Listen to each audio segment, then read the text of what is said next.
জীবন এবং সময় পৃথিবীর শ্রেষ্ঠ শিক্ষক। জীবন শেখায় সময়কে ভালোভাবে ব্যবহার করতে, সময় শেখায় জীবনের মূল্য দিতে। সময় নির্ধারণ করে আপনার বর্তমান ও ভবিষ্যৎ, কিন্তু এই সময় চাইলে আপনার জীবন মুহূর্তের মধ্যে নরক বানিয়ে দিতে পারে। এমন একটি ঘটনা নিয়ে আজকের Korean movie house of disappear. তো সময়টা 1992 সাল 11ই নভেম্বর রাত 11:11। ঘরে অচৈতন্য অবস্থায় পড়ে রয়েছে ক্যাং মিহি। কিছু সময় পর তার জ্ঞান ফিরলে বেসমেন্ট থেকে অদ্ভুত কিছু আওয়াজ শুনতে পেলে সে ওটার দিকে অগ্রসর হয়। সন্তর্পণে কোনো রকমে বেসমেন্টে ঢুকলে তার ভয়ে গা শিউরে ওঠে, কারণ সেখানে পড়েছিল তার হাজব্যান্ডের লাশ, আর সামনে দাঁড়িয়ে তার ছেলে হিয়োজো। ছেলেটা প্রচণ্ড ভয় পেয়ে মায়ের কাছে যেতে চাইলে তখনই পিছনের অন্ধকার থেকে কেউ যেন তাকে টেনে নিয়ে যায়। মিহি তখনই দরজা খুলে দেখলে অবাক হয়ে যায়, কারণ সেখানে তার ছেলে তো দূর, দরজার এপারে দেওয়াল ছাড়া কিছুই ছিল না। সে কিছু বুঝতে না পেরে পুলিশ ডাকলে উল্টে পুলিশ তার উপর সন্দেহ করে নিজের পরিবারকে হত্যার অপরাধে তুলে নিয়ে যায়, কারণ মার্ডার ওয়েপনে মিহির ফিঙ্গারপ্রিন্ট ছিল। এরপর কেটে যায় 25 বছর। তার সাজা কমানো হলেও সরকার থেকে চিরজীবনের জন্য তাকে হোম অ্যারেস্ট করে রাখা হয়, যেখানে তার বাড়ির উপর সর্বদা দুজন পুলিশ অফিসার গার্ড হিসেবে থাকবে। অর্থাৎ সে বাড়ি ছেড়ে কোথাও যেতে পারবে না, সর্বদা এখানেই থাকতে হবে যতদিন না তার সাজা কমপ্লিট হচ্ছে। কিন্তু পরিত্যক্ত বাড়িতে একা প্রবেশ করলেও তার মাথায় ঘুরছিল সেই রাতের ঘটনা। ফলে হাতে একটা চাকু তুলে বেসমেন্টের দিকে যেতে থাকলে হঠাৎ দেখে সেখানকার দরজা কেউ যেন ভেতর থেকে খোলার চেষ্টা করছে। এটা দেখে সে মনে সাহস জুগিয়ে যে এমনটা করছে তাকে সামনে আসতে বলে। এবার এখানে মিহির কিছু পাস্টের ঘটনা দেখানো হয়। সেখান থেকে আমরা জানতে পারি তার দুটো ছেলে ছিল। ছোট জনের নাম জিয়ন এবং বড় জনের নাম হিয়োজো। কিন্তু মিহির সাথে তার হাজব্যান্ড কিমের খুব একটা ভালো সম্পর্ক ছিল না। আসলে কিম মিহির দ্বিতীয় হাজব্যান্ড ছিল এবং মিহির প্রথম পক্ষের ছেলে হিয়োজো আর এই পক্ষের ছেলে জিয়ন। এই জন্য কিম হিয়োজোকে একদম পছন্দ করত না, এমনকি তাকে কিম মারত। এবার ঘটনা বর্তমানে ফিরে আসে এবং মিহির সাথে দেখা করতে চার্চ থেকে একজন প্রিস্ট আসে, যাকে দেখে মিহি অসন্তুষ্ট বোধ করে, কারণ এত কিছুর পর তার ভগবানের উপর থেকে বিশ্বাস উঠে গেছিল। তার উপরেই প্রিস্ট যে চার্চ থেকে এসছে সেখানেই মিহি একসময় প্রে করতে যেত। কিন্তু মিহি সম্পূর্ণভাবে ভেঙে পড়েছিল, কারণ এত বছর ধরে যে অপরাধের সাজা ভোগ করছে যেটা সে করেইনি। প্রিস্ট বহুবার তাকে সেই রাতের ঘটনার ব্যাপারে জিজ্ঞেস করতে থাকে, কিন্তু কোনো কিছুতেই মিহি মুখ খুলতে রাজি ছিল না। কিন্তু যখন তার থেকে মিহি হারিয়ে যাওয়া ছেলেকে খুঁজে পাওয়ার কথাটা শোনে, তখন মিহি তার আবেগকে আটকে রাখতে পারে না। এবার ঘটনা আবার পাস্টে যায়, যেখানে আমরা মিহির দুই ছেলেকে তার দুই বন্ধুর সাথে দেখি, যাদের নাম জুনহো আর ইয়নহি। জুনহো হিয়োজির সাথে দেখা হলে একটা স্পেশাল হ্যান্ডশেক করে। অনেকক্ষণ নিজেদের মধ্যে টাইম স্পেন্ড করার পর বাড়ি ফেরার সময় হিয়োজো ইয়নহিকে একটা নেকলেস দেয়। আসলে তারা একে অপরকে পছন্দ করত। সন্ধ্যায় হিয়োজি মিহিকে জিজ্ঞেস করে সেও কি তার বাবার মতন তাড়াতাড়ি মারা যাবে। মিহি তাকে জড়িয়ে ধরে বলে এমন কথা বলতে নেই। আসলে হিয়োজি তার বাবার মতো একটা দুরারোগ্য ব্যাধিতে আক্রান্ত ছিল, যার কোনো ট্রিটমেন্ট নেই। এবার ঘটনা আবার বর্তমানে ফিরে আসে। প্রিস্ট মিহিকে আশ্বাস দিয়ে বলে সে আজকের মতো চলে গেলেও এই বাড়ি সম্পর্কিত তথ্য নিয়ে মিহির ছেলেকে খুঁজতে আবার ফিরে আসবে।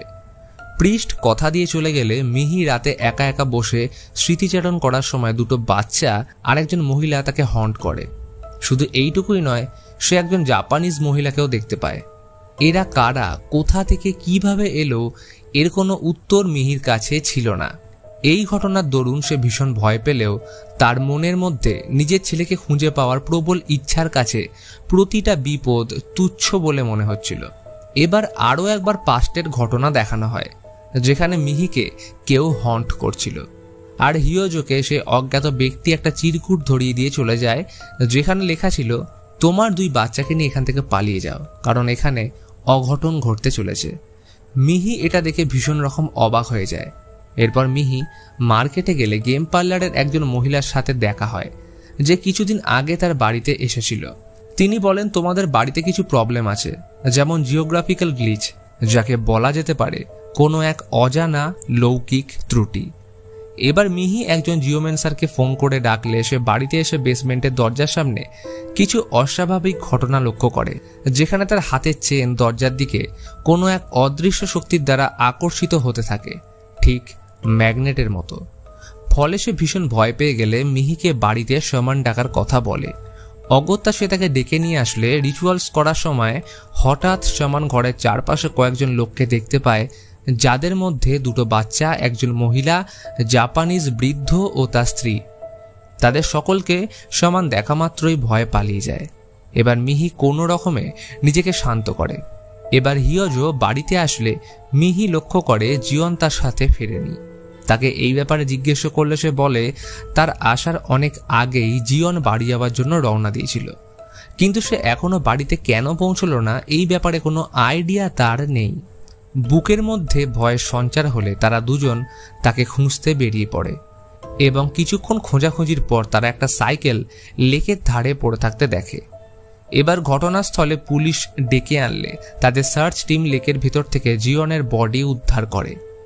নিজের বাচ্চার এইরূপ পরিণতি দেখে কিম নিজেকে ধরে রাখতে না পেরে বেশি প্রভাব পড়েছিল মারধর করে, কারণ একদিকে তার ভাই সে তার বাচ্চাকে হারিয়েছিল আর অন্যদিকে অ্যাবিউজিভ হাজবেন্ডের ক্রোধের শিকার হচ্ছিল।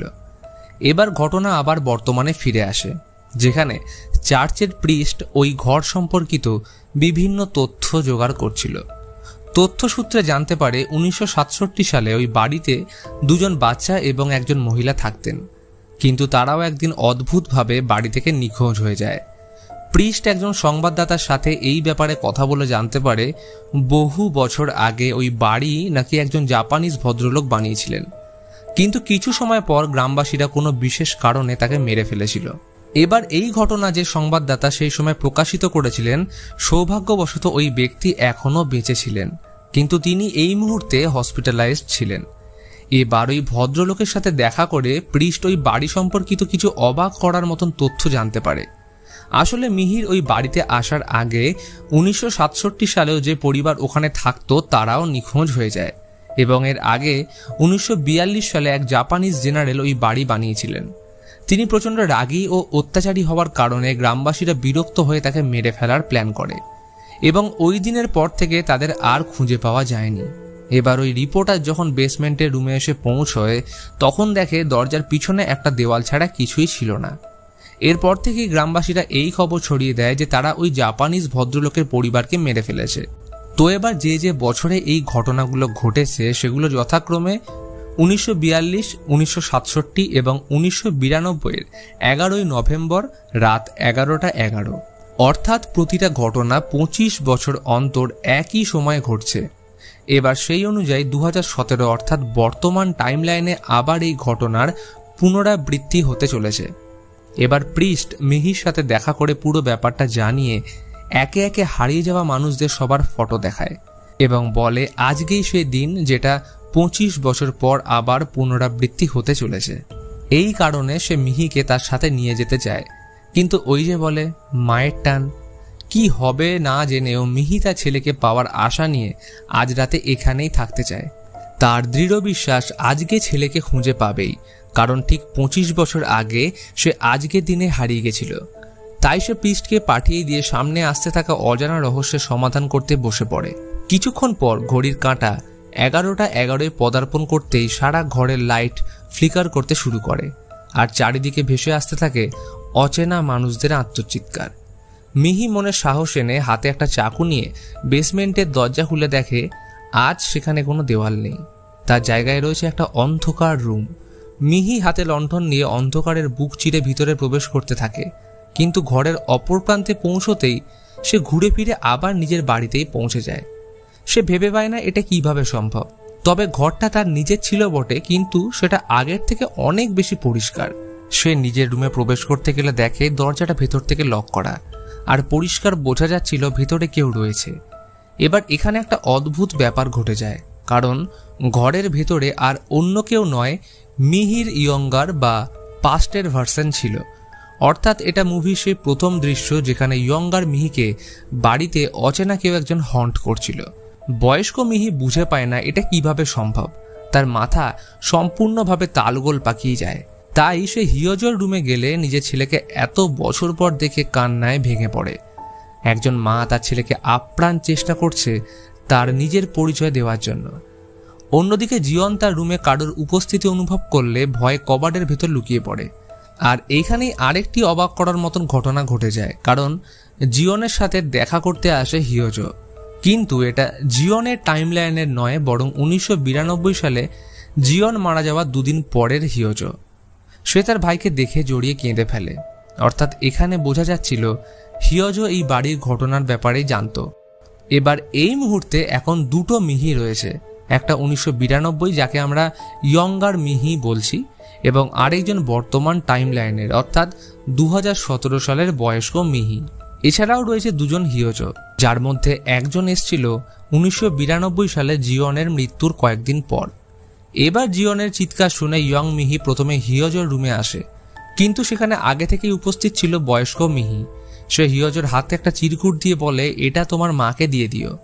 সেটাই লেখা ছিল, তোমার 2 বাচ্চাকে নিয়ে এখান থেকে পালিয়ে যাও, কারণ এখানে অঘটন ঘটতে চলেছে। অর্থাৎ এটা ছিল মুভির স্টার্টিং সিন, যখন হিয়োজো তার মাকে ওই চিরকুটটা দিয়েছিল। এবার 2017 মিহি বর্তমান সময়ে ফিরে আসলে বাড়িতে আবার ওই 2 বাচ্চা, এক মহিলা আর জাপানিজ 2 জনকে দেখতে পেলে মিহি ভয় ছুটে পালায়। আর সেই বুড়ো লোকটা ধীরে ধীরে মিহির দিকে এগিয়ে আসে। এবার এইখানে রিভিল হয় আরও একটা চমকে দেওয়ার মতন রহস্য। আসলে এই জাপানিজ বুড়ো ভদ্রলোক আর কেউ নয়, স্বয়ং হিয়োজো, যে বিগত 75 বছর ধরে এই বাড়ির টাইমলাইনের থ্রু তার মাকে খোঁজার চেষ্টা করে যাচ্ছে। এত বছর পর মা ও ছেলের সাক্ষাৎ হলে হিয়োজো তাকে জড়িয়ে ধরে ইমোশনাল হয়ে পড়ে। সে বলে, মিহির 2টো অপশন রয়েছে। নাম্বার 1, তুমি এখান থেকে ফিরে যাও। নাম্বার 2, তা না হলে সেই সময় ফিরে যাও যখন কিম হিয়োজোকে মারতে যাচ্ছিল। এবার যেহেতু মিহি তাকে বাঁচাতে চায়, এটার জন্য সে সেকেন্ড অপশন চুজ করে। এবার ঘটনা পৌঁছয় 1992 সালে সেই রাতে, অর্থাৎ যখন কিম হিয়োজোকে মারতে যাচ্ছিল। আসলে কিম জিয়নের মৃত্যুর জন্য তাদের দায়ী করে মিহির মাথা আয়নায় জোরে ঠুকে দিলে সে অজ্ঞান হয়ে যায়। এবার কিম হিয়োজোকে মারতে গেলে সে ভয়ে বেসমেন্টে লুকিয়ে মাকে চিৎকার করে ডাকতে থাকে। কিম তাকে মারতেই যাবে, কিন্তু তখনই পিছন থেকে বয়স্ক মিহি এসে কিমের মাথায় মেরে অজ্ঞান করে দেয়। আর ধস্তাধস্তির কারণে ভুলবশত কিমের পেটে চাকু ঢুকে যায়। এরপর হিয়োজোকে প্রাণে বাঁচিয়ে মিহি তাকে গুড বাই জানিয়ে সেখান থেকে চলে যায়। এবার ঘটনাস্থলে ইয়ং মিহি এসে পৌঁছলে পুরো ব্যাপারটা দেখে অবাক হয়ে ছেলেকে কাছে ডাকলে তখনই বয়স্ক মিহির মনে পড়ে সে হিয়োজোকে কথা দিয়েছিল তার ট্রিটমেন্ট করবে। এবার 1992 সালে ওই অসুখের কোনো ট্রিটমেন্ট ছিল না, কিন্তু 2017 সালে সেটার ট্রিটমেন্ট ছিল। তাই তখনই সে ফিরে এসে হিয়োজোকে সাথে নিয়ে গেলে সেখানকার দরজা বন্ধ হয়ে যায়। ছেলেকে এইভাবে হারিয়ে যেতে দেখলে ইয়ং মিহি ছুটে এসে দরজা খুলে দেখে সেখানে একটা দেওয়াল ছাড়া কিছুই নেই। অর্থাৎ এটাই ছিল মুভির স্টার্টিং সিন। এবং ঠিক এর পরের দিন ছেলে ও হাজব্যান্ডকে খুন করার অপরাধে মিহিকে জেলে নিয়ে যাওয়া হয়। এবার ঘটনা ফিরে আসে বর্তমান সময়ে, অর্থাৎ 2017 সালে। মিহির সাথে এখন ছিল হিয়োজো, আর তখনই চার্চের প্রিস্ট বাড়িতে এসে হিয়োজোর সাথে ওই ট্রেডমার্ক হ্যান্ডশেক করে। অর্থাৎ প্রিস্ট আর কেউ নয়, তার ছোটবেলার বন্ধু জুনহো। এই জন্যই সে মিহি এবং হিয়োজোর কেসের ব্যাপারে এতটা ইন্টারেস্টেড ছিল। এবার সে হিয়োজোকে হসপিটালে যাওয়ার পথে ইয়নহির সাথে দেখা করায়, যাকে হিয়োজো পছন্দ করে একটা নেকলেস দিয়েছিল, আর এখনো পর্যন্ত সে ওটাকে তার গলায় পড়েছিল। আর এই ঘটনার সাথে মুভি এখানেই শেষ হয়। তো এবার জানি গল্পের অনেক কিছুই আপনাদের কাছে ক্লিয়ার নয়, তো আস্তে আস্তে আমি সেটাই আপনাদেরকে বলবো। আসলে এই মুভিতে কোনো ভূত বা আত্মা কেউ নেই, বরং ওই বেসমেন্ট ছিল একটা টাইম ট্রাভেল পোর্টাল, যেটা 25 বছর অন্তর ওপেন হতো, যার মধ্যে দিয়ে মিহি টাইম ট্রাভেল করছিল। এবং সে তার বাড়িতে যাদের দেখতে পাচ্ছিল তারা প্রত্যেকে 1942, 1967 এবং 1992 ওই বাড়ির টাইম লুপে আটকে যাওয়া লোকগুলো। অর্থাৎ 1942 সালে ছিল জাপানিজ জেনারেল ও তার স্ত্রী, 1967 সালে ছিল 2 বাচ্চা ও তাদের মা, 1992 ছিল মিহি ও তার পরিবার, এবং 2017 ছিল বয়স্ক মিহি। তো আশা করি আপনারা গোটা টাইম ট্রাভেলের ব্যাপারটা বুঝে গেছেন, এবং কারা কোন টাইম লাইন থেকে এখানে এসছিল সেটাও আশা করি আপনাদের কাছে ক্লিয়ার। তো বন্ধুরা, কেমন লাগলো আপনাদের আজকের এই ভিডিওটা কমেন্ট বক্সে জানান। ভিডিও ভালো লাগলে অবশ্যই একটি লাইক, আর সাথে যারা চ্যানেলে নতুন আসছেন তারা সাবস্ক্রাইব করতে ভুলবেন না। তো আজকের মতন এখানেই, দেখা হচ্ছে পরের ভিডিওতে। ভালো থাকবেন।